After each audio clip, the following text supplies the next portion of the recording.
Hey friends, and welcome back to the Genius Way Show. Today's topic is how to identify your genius identity.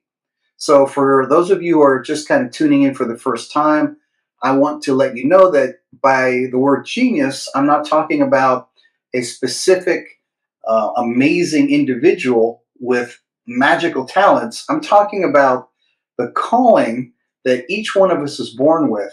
The calling, meaning the collection of gifts and talents and skills and predispositions that each human being is born with. And so the reason why it's important to find your genius identity is so that you can know it separate from your psychology. And so why is that distinction important? Well, first of all, let's talk about our psychology. Our psychology is largely a collection of responses and reactions and the way we were formed by our experiences. Okay? It's kind of like a conditional thing. So as we we're born and we grow, different things come into our lives that we have whatever capacity to understand at any given time, and it affects us and forms the way that we kind of move down the road into our development. And that's where we have successes and failures, we have traumas, and we have, kind of comfortable things. We meet people that we love and some people that we don't love so much. A lot of things happen in that development of psychology. And so one thing I deal with every workday as a psychotherapist is dealing with people's psychology, helping people to figure out what happened when, how it's affecting them today, and how to kind of move out of any limitation that they find themselves in because of their psychology. So as a course of working with so many clients over the years, I've also understood that there is a genius identity as well. This genius identity is given to us. It's deeper than our psychology. And the genius identity is not formed by experience. It's rather already there, pretty much finished, except for what it wants to express. That's a big distinction. Psychology is about how we grow and develop, and then kind of out of those developments interact with the world. And I see plenty of people in my office every day that have a difficulty with their psychology, as it being very kind of confusing sometimes, and issues of depression, anxiety, you name it. Okay? And that's all about reaction. It's all about, personal development, if we can call it that. The genius identity is different because genius is already given, like I said before. It's already there. But what can happen with genius is that it can be ignored. It can be misunderstood for what it is. Its callings to us can be missed and misidentified as something else. And that's why it's important to know the difference between psychology, your psychology, and your genius. So if you look over here, I have a book, this side, The Genius Way. This book is a lesson guide. It has 10 life skill lessons in it that help you get in touch with this part of your identity, the genius identity. And through a series of lessons and guided visuals, I help you to uncover all the aspects of your genius that are available right now for you to understand. And so why is it important to know that? It's because as we walk around in our world, the sense of fulfillment that we get when we're expressing our genius is so overwhelmingly better than trying to work out a little problem of our personality, of our psychology. Okay? So genius wants to be expressed. Our psychology wants to kind of be whole. Genius is about expression. Psychology is about wholeness, let's say. And the psychology, when it gets far enough along, if you really understand yourself, you will start seeing that I'm missing my genius. I'm missing what I am called to do, to express, to say, to show up as in this lifetime. That's one of the beautiful things about working on yourself psychologically. What you're going to ultimately get to is realizing there's something missing from my psychology. There's something very deeply integral to my identity that I'm not getting. And hopefully that points you right back to the genius that you were born with. So again, I can't tell you right this second what is your genius. What we can do is discover your genius qualities. We'll discover the qualities and the propensities and the callings that your genius has in many different ways. We approach it from many different angles, but the importance is you have a genius identity. And this genius identity is never going to be happy being in the background. Your genius is about expressive energy. And so I've posited this idea of us having a genius drive. Now, in psychology, a drive is about a curled up or like a wound up amount of energy that hasn't been expressed, and that kind of acts as an unconscious motivation to say something or do something. But in psychology, that drive, that wound up ball of energy for expressing something, is about not having what we need or not saying what we want to say, or there's a negative aspect to it. That's where that energy comes from in the psychology realm. But in genius, the genius drive is unexpressed energy, but not from our personality, not from our psychology. It's unexpressed energy from before we formed our psychology. In other words, as we were created by whatever means you want to, imagine, whatever religion you kind of pertains to you, or whatever outlook you had on creation, whatever you think about it, there is something that kind of moved us here at birth. Doesn't matter what you think it is, but that something is responsible for this individual expression of who we are. That was an expression originally, not of us, but of it. Does that make sense? Something expressed us. And in that expression, like in the expression of a seed, the seed contains everything in it for what the mature plant is supposed to be. Same thing for us. Our genius is given to us like a seed when we're born, and the expression there needs to be in the proper environment to grow. And if we're not doing that consciously, it might happen every once in a while. It's an accident. But if we're not planting ourselves in a place where that expression can grow, we are kind of spending most of our time in our psychology. Okay, so back to the genius identity. The reason it's important to know the difference between your genius identity and your psychology is because the genius identity, when we can incorporate that into our overall identity, because you're not going to get rid of your psychology, you're not going to get rid of your personality, it's not necessary. But we have to start including our genius if we want to get to a place where our lives feel fulfilling. So genius is about fulfillment, and that's why it's important. And so again, working with clients day in and day out, no matter what we're working on, there's also the added element is like, my life doesn't feel fulfilling. I'm missing something in my life. And we all miss the same thing when we don't have it. We all miss our original expression that's connected to existence, because that's where the life fulfillment is. That's where, when we do the things that we have in our genius DNA, basically, in our seed of genius, when we do those things and express those things, life takes on a whole different quality. And then your psychology is put into the right perspective. Instead of living as a psychologist or a set of psychological experiences and developments, we're also living as, I'm aware of my genius. I'm aware of this wild thing that's connected to existence that has something to say other than working out my psychology. And that's why it's important to know the difference.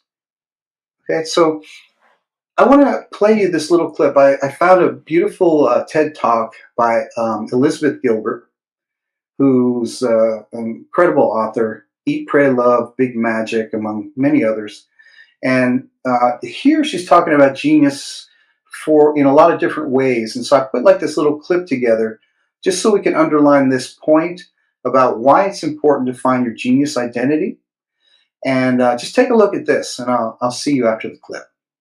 Ancient Greece and ancient Rome, people did not happen to believe that creativity came from human beings back then. Okay, people believed that creativity was this divine attendant spirit that came to human beings from some distant and unknowable source for distant and unknowable reasons. The Greeks famously called these divine attendant spirits of creativity daemons. Socrates famously believed that he had a daemon who spoke wisdom to him from afar. The Romans had the same idea, but they called that sort of disembodied creative spirit a genius, which is great because the Romans did not actually think that a genius was a particularly clever individual. They believed that a genius was this sort of magical divine entity who was believed to literally live in the walls of an artist's studio, kind of like Dobby, the house elf, and who would come out and sort of invisibly assist the artist with their work and would shape the outcome of that work. So brilliant. There it is, right there, that distance that I'm talking about, that psychological construct to protect you from the results of your work, and everyone knew that this is how it functioned, right? So the ancient artist was protected from certain things like, for example, too much narcissism, right? If your work was brilliant, couldn't take all the credit for it. Everybody knew you had this like disembodied genius who had helped you. If your work bombed, not entirely your fault. Everyone knew your genius was kind of lame. And this is how people thought about creativity in the West for a really long time. And then the Renaissance came and everything changed, and we had this big idea, and the big idea was, let's put the individual human being at the center of the universe, right? Above all gods and mysteries, and there's no more room for like mystical creatures who take dictation from the divine. And it's the beginning of rational humanism, and people started to believe that creativity came completely from the self of the individual. And for the first time in history, you start to hear people referring to this or that artist as being a genius rather than having a genius. And I got to tell you, I think that was a huge error. I think that allowing somebody, like one mere person, to believe that he or she is like the vessel, like the font and the essence and the source of all divine, creative, unknowable, eternal mystery is just like a smidge too much responsibility to put on one fragile human psyche. It's like asking somebody to swallow the sun. It just completely warps and distorts egos, and it creates all these unmanageable expectations about performance. And I think the pressure of that has been killing off our artists for the last 500 years. And if this is true, and I think it is true, the question becomes, what now? Can we do this differently? Maybe go back to some more ancient understanding about the relationship between humans and the creative mystery. In the end, it's like this, okay? Centuries ago, in the deserts of North Africa, people used to gather for these moonlight dances of sacred dance and music that would go on for hours and hours until dawn. And they were always magnificent because the dancers were professionals and they were terrific, right? But every once in a while, very rarely, something would happen and one of these performers would actually become transcendent. And I know you know what I'm talking about because I know you've all seen at some point in your life a performance like this, and it was like time would stop and the dancer would sort of step through some kind of portal, and he wasn't doing anything different than he had ever done, 1,000 nights before, but everything would align, and all of a sudden he would no longer appear to be merely human. He would be like lit from within and lit from below and all like lit up on fire with divinity. And when this happened back then, people knew it for what it was. They called it by its name.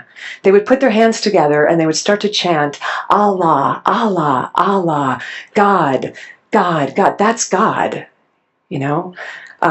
Curious historical footnote. When the Moors invaded southern Spain, they took this custom with them, and the pronunciation changed over the centuries from Allah, Allah, Allah to Ole, Ole, Ole, which you still hear in bullfights and in flamenco dances in Spain when a performer has done something impossible and magic. Allah, Ole, Ole, Allah, magnificent, bravo, incomprehensible, there it is, a glimpse of God.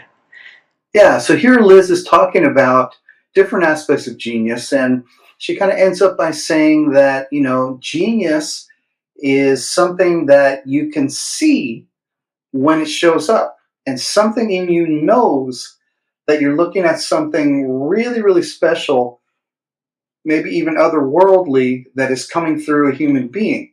And how do you know that? Because you have your own genius as well.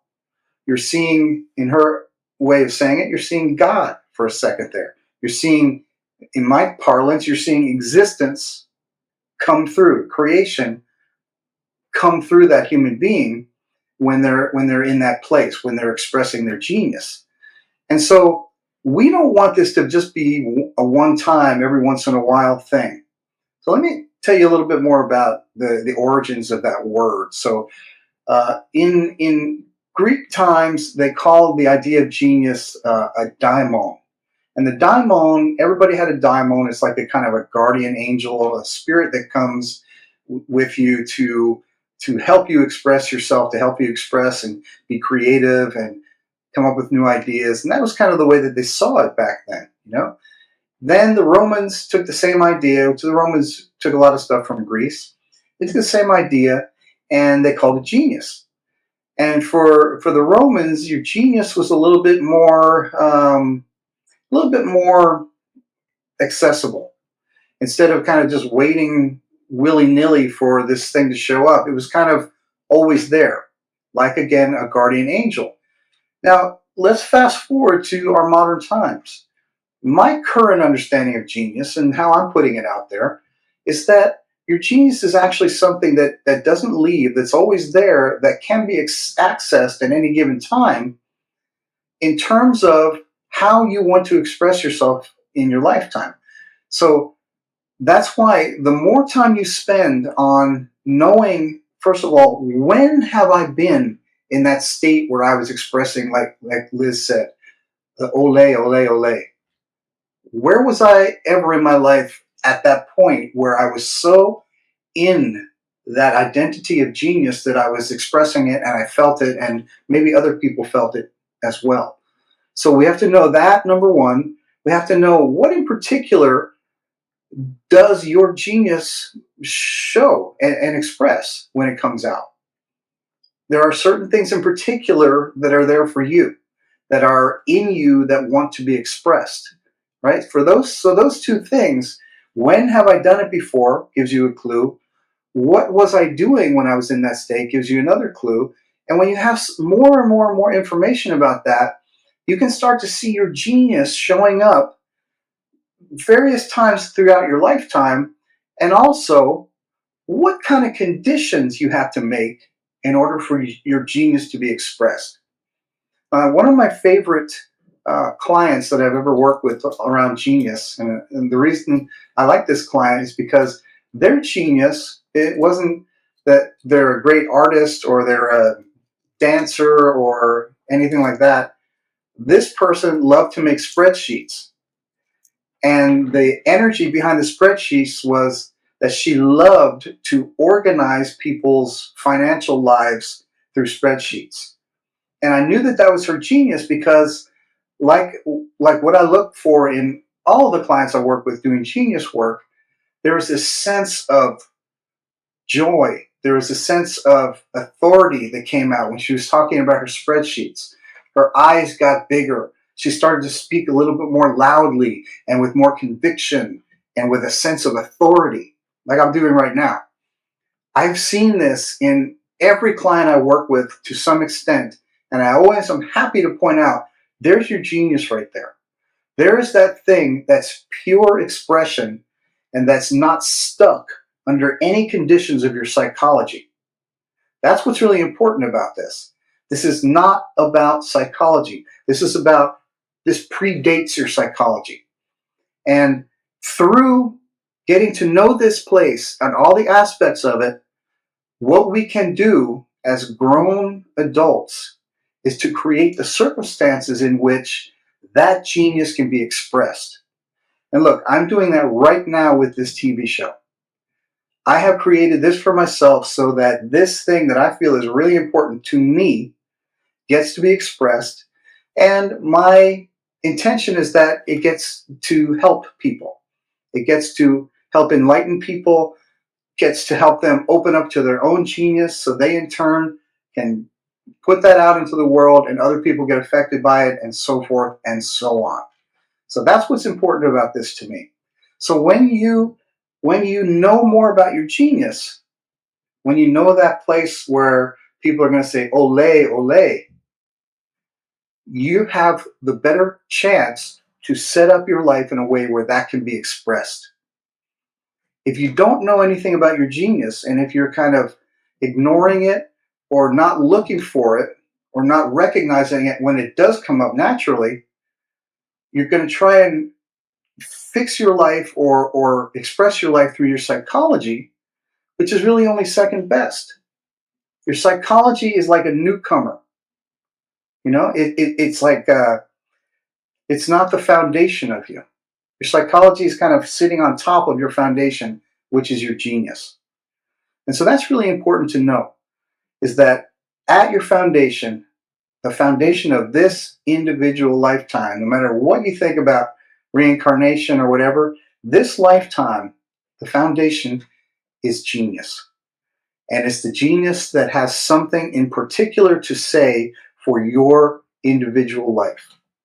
And so that's why all of this is so important to learn more about your genius and set yourself up in a way where you can actually learn it and actually express it. So I want to show you this diagram. This might be a little bit more helpful for you. And what I'm showing here is the beginning of where genius is.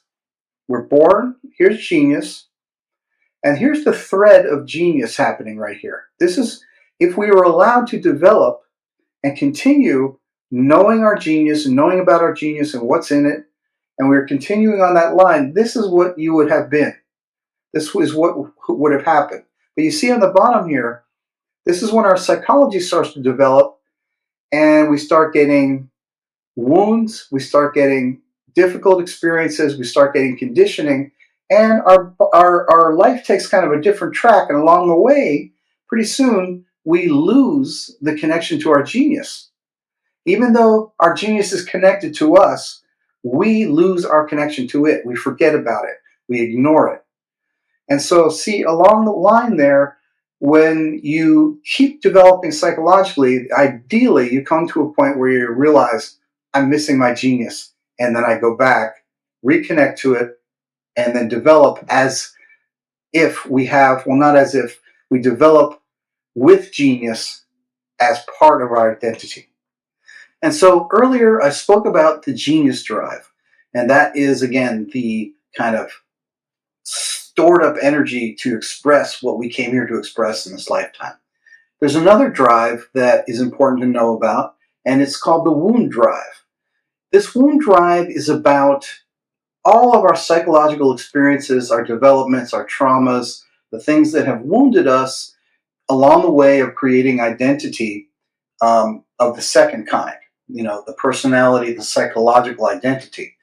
Everyone gets wounded, and to whatever extent the wounding is there, it's either traumatic or it's neurotic, something like that. We have some kind of response to it or reaction to it, and it kind of forms that aspect of our identity.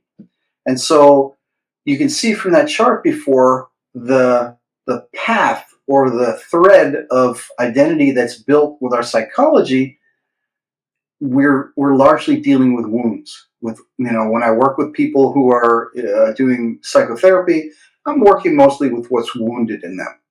And so the mode of healing is about healing the wounds. It's about seeing what went wrong, how we kind of veered off because of that thing that went wrong, and how to kind of correct it, bring it home, heal it, and make it whole again. And so the wound drive is about healing, while the genius drive is about expressing something new. And so the reason why we have this topic today for this show about knowing what your genius identity is to know the difference in how it feels to try to heal something as opposed to trying to express something new.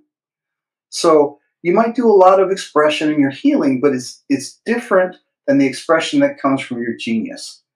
And the expression that comes from your genius is, this hasn't happened before. This needs to be said.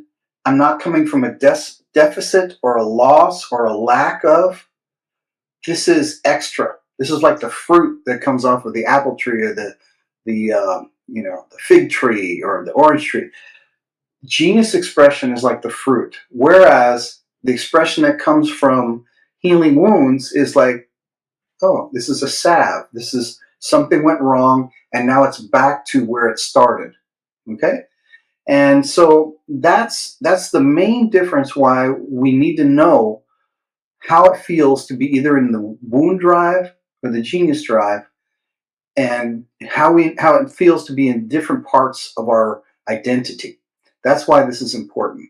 Because let's say you're out to express something and there's a wound around it for you.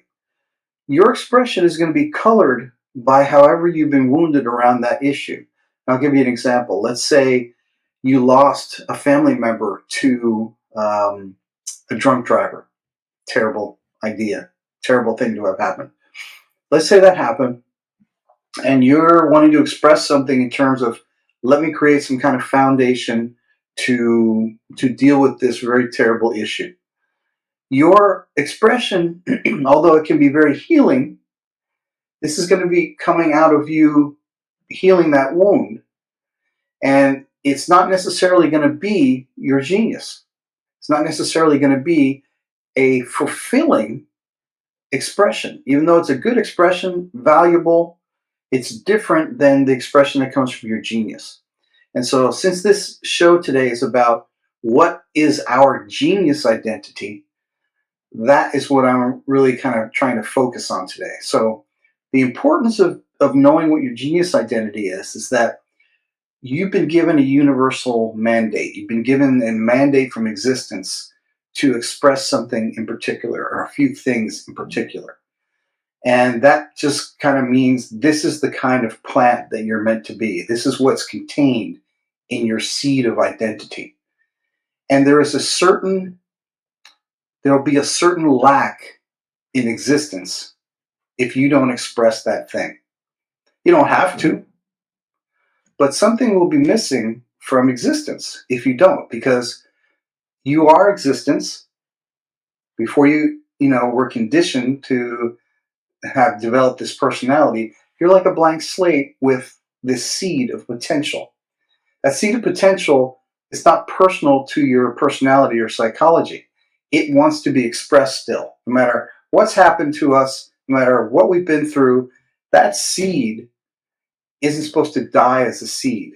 So the seed of potential in you to express your genius isn't supposed to go to your grave unexpressed. And so the way that we know that is because along the way, your genius will be calling to you.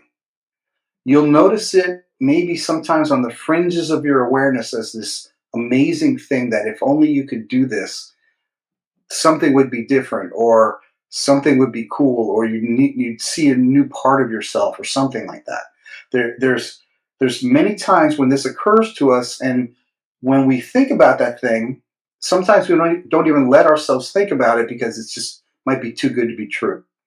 And so last week's show was about dreaming big dreams. This directly relates to expressing your genius, because your genius is most likely way more than you've settled for so far. What your genius has to say is way more probably than what you've already said. And so that's why it's important to know, I have a genius identity. I need to listen to it for my calling to express something in particular, and that expression leads directly to life fulfillment. So we're going to take a short commercial break and then be back with more about finding your genius identity. Ben Humble's writing comes from a deep well of experience, practice, and wisdom. The Genius Way teaches you the life skills you need to find your own unique genius. Summoning Genius helps readers to turn a midlife crisis into an opportunity for personal growth. You can find Ben's books on thegeniusway.com, Amazon, and most online booksellers. And we're back. So one of the most important aspects of finding your genius identity is to develop a state of deep listening. And this is not about listening to other people. This is about listening to your own kind of intuition, listening for your genius, and being aware when it shows up. So there's a lot of ways to tell when your genius is showing up and what your genius kind of sounds like and what it indicates. But you need some actual experience on how to do it. And in a minute, we're going to do a guided visualization that'll help you tune into those areas of yourself that contain your genius, and also about when possibly your genius has showed up in your life where you might not have called it that, but it was there anyway, kind of tapping you on the shoulder saying, hey, let's go, time to express something. So the deep listening is more about being really, really quiet to see what's already there rather than summoning your genius, trying to pull it up, because your genius is always kind of like hanging around there waiting for you to take a look at it and give it a place, a channel for expression. Carl Jung likes to talk about the energy of libido. And when he talks about libido, he's not talking about sexual energy, he's talking about life energy. And he says, in order to express your life energy, you need to create a slope or a gradient along which that energy needs to move. So think about it as if it's water. If the gradient is just flat, the gradient is just flat, the water has no place to move. And so life energy is like that, and so is genius. Genius is kind of our expressive life energy. And if we don't create a way for it to travel in our life, meaning here is a circumstance where I can express my genius, here is a place where I am dedicating this time to listening to what my genius wants to say. So unless we create those circumstances, your genius doesn't have a lot of, it can't control you. We have to make that choice, right? So part of the job of discovering your genius identity is not to find it and say, oh, look, there it is. That's not enough. What's important is when you find it, or find aspects of it rather, because it's not going to be this big, this big chunk of genius that you see. You're going to see little different aspects of it. You're going to feel yearnings to express something new. And so when you find those things, our job in creating this, connection with our genius identity, our job is to make a space for that to express. That's what's really important. How can I make a space? How can I show up to allow this genius to happen? And again, I'll use this example here. This is my avenue to express part of my genius. And again, it's part of it. But I've gone through lots of machinations to figure out a way to get this message out there that I feel is really important. And so, same thing for you, whether you're, whatever kind of genius expression you find, you have to make a space and a circumstance and a framework in which that genius gets expressed, because it's not going to happen by accident. And so let's go through this guided meditation, this guided visualization rather, and I'm going to open up a way for you to see different parts of your genius, also to see where your genius may have shown up before inadvertently in your life and you weren't quite aware of it, or you were aware of it and then it kind of went away, and also how to make a framework in which this genius can be expressed. I'll see you on the other side.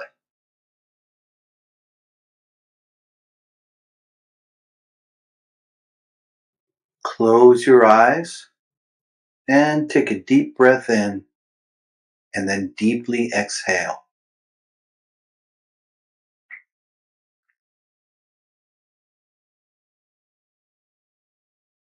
Imagine that you're sitting in a passenger train.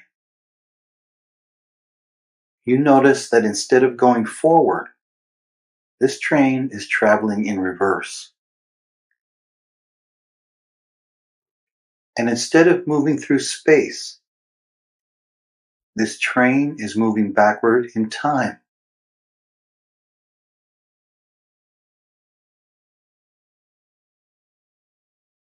Allow yourself to travel slowly back in time to a younger version of yourself.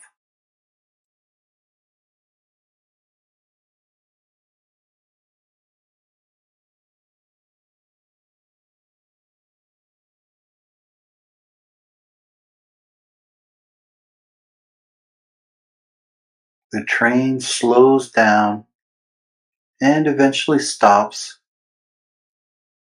and places this younger version of yourself in a scene where you are fully in touch with your genius and you're naturally expressing it without any difficulty or reservation.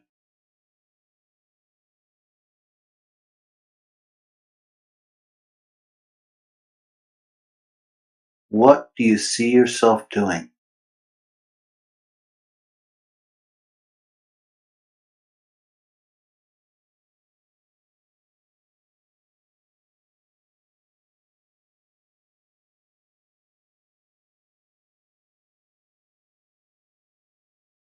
How does it feel to be expressing from this genius aspect of yourself?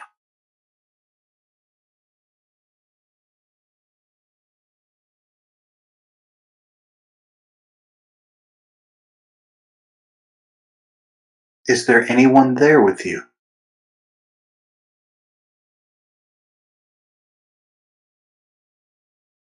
If so, how do they respond to what you're doing or expressing?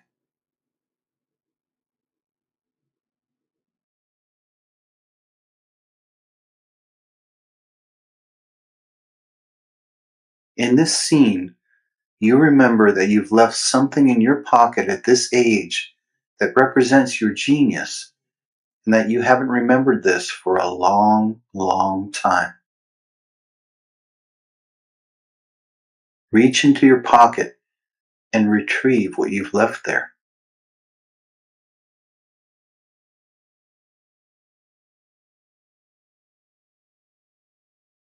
What is this thing that represents your genius?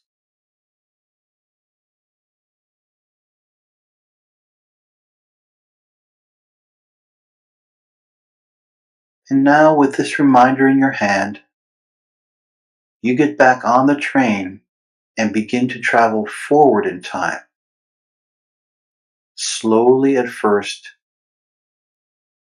and then more quickly until you're back in your present time, in your present form and age.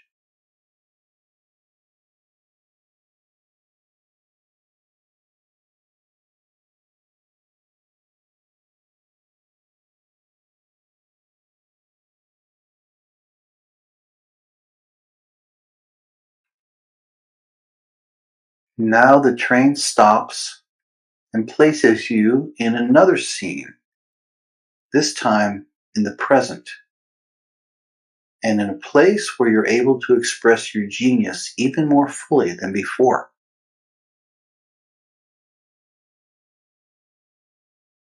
What is the scene you are now in?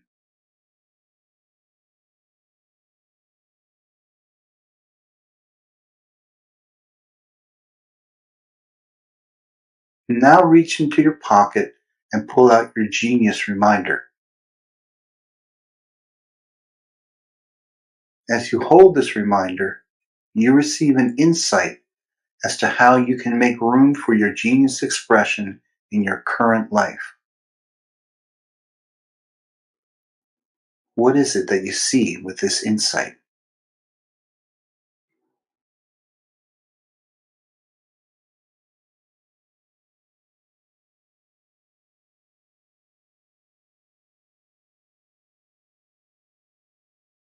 Now see that this insight into expressing your genius needs your cooperation and participation to grow and develop.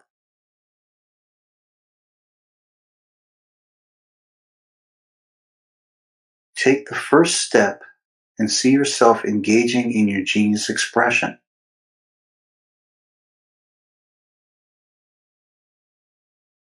Notice the accompanying feelings of interest, excitement, and purpose.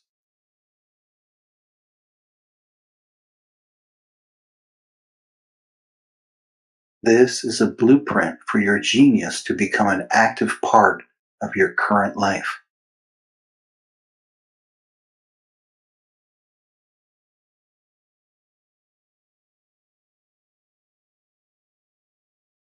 And now you're coming back into the present moment.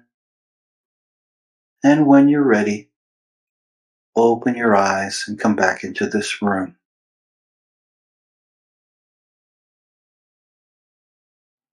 So, how did that experience go for you?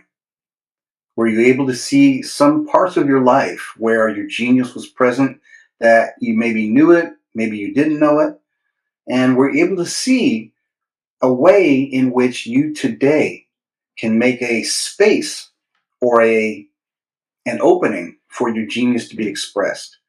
See, so that's the key is here. How can we do it today? How can we make an opening for what we find when we search for our genius to be expressed? See, so what's important here?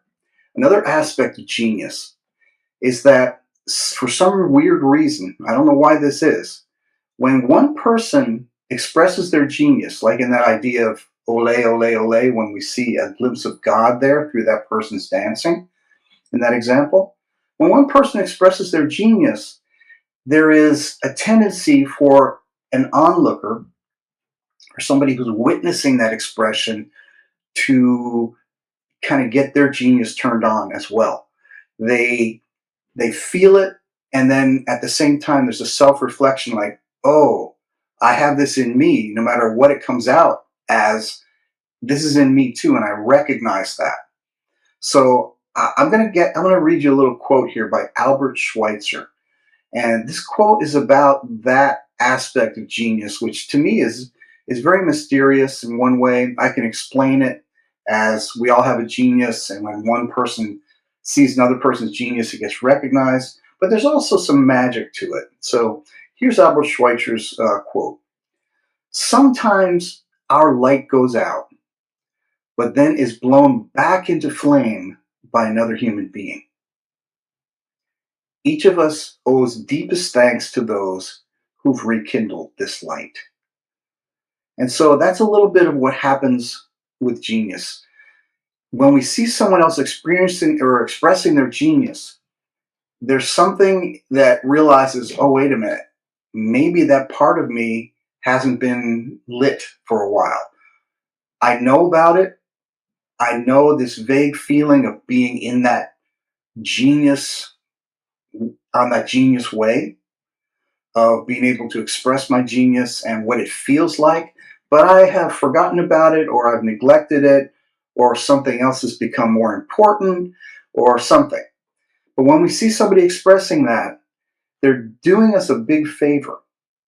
By being in their genius and allowing us to see it, they're reminding us that we have it too.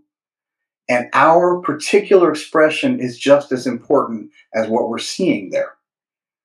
And that's the beauty of being in your genius. Inadvertently, you make the world better. And you may make the world better for one person. You may make it better for a million people. But it really doesn't matter. The fact is, your genius expression has a place here in this timeline. Your genius expression has a place, and it's up to you to find it and give it a space through you to express itself, because your genius is a catalyst for whoever is going to see you express that to open up their genius and express it as well. And can you imagine, even though this might sound a little bit Pollyanna and hippie-ish, can you imagine if everyone was expressing their genius? Everyone was kind of turning on everybody else to express their genius. This would be an amazing planet. Instead of worrying about different ways to outsmart the other person, we would be organically expressing what we came here to express and benefiting anybody that comes along to see our expression and participate with it. So that's what's a big deal about this thing. That is, when we talk about expressing your genius and this kind of special sense of individuality, this is not you against the world. This is you in concert with the world. This is you in harmony with existence. This is you expressing what you came here to express. And that, in terms of genius identity, is what this is all about. Knowing that, yes, I have a psychology, but I also have a genius that has nothing to do with anything that's been wounded in me or anything that's been traumatized. My genius has a particular message to give to the world, and it could be beautiful art, it could be spreadsheets, it could be anything you can imagine. Think about how many people are on this planet. Think about each one having a particular, coded seed of identity with its own particular expression, and it's endless. Just like you see so many things. Like, just take a little snippet of the ocean. Look deep into the ocean. You see all kinds of life. Look in any part of the world. You're going to see all kinds of teeming life. Same thing with us. We might all look like human beings, and we're looking differently and everything, but inside we have a particular expression to contribute to what makes up the world. And frankly, most of us are not doing that. So the effort of this show is to try to turn people on to the idea that you have something to say in your genius that you don't have to fight for. It's already there. It's already present. You just have to kind of excavate it. And through these techniques and methods that I'm sharing with you, that's how you do it. What we experience as life always depends on what we're identifying with. Our consciousness can move from one identification to another very quickly, just as emotions and outlooks can change depending on our experiences and circumstances. And although our psychology changes and develops as we live and grow, our genius identity remains as solid and potent as it was when we were born. So one goal of this life is to acknowledge and tend to our genius identity simply because it is the actual seed of our sacred individuality, and it contains in potential everything we need to live a fulfilling and purposeful life by expressing it. Remember that your genius is a fund of expressive energy, and that it has a mandate from existence to be expressed by you. The final aspect of that equation is your willing participation in that expression. No one can express your genius for you, and if you don't make your genius expression a priority, the world will be poorer for it. So listen for that deep calling from your own genius and share what's there with the rest of us. I hope you really enjoyed this episode of The Genius Way with Ben Hummel. I sure enjoyed being here with you. I look forward to seeing you next week at this time. And until then, I want to invite you to stay curious, be kind to yourself, and remember that your genius has something to say. Thanks for watching The Genius Way Show with Ben Hummel. Make sure to visit thegeniusway.com for the resources you need to help you on your personal life journey. You can contact Ben at ben@thegeniusway.com. And you can follow The Genius Way with Ben Hummel on Facebook, TikTok, Instagram, and YouTube.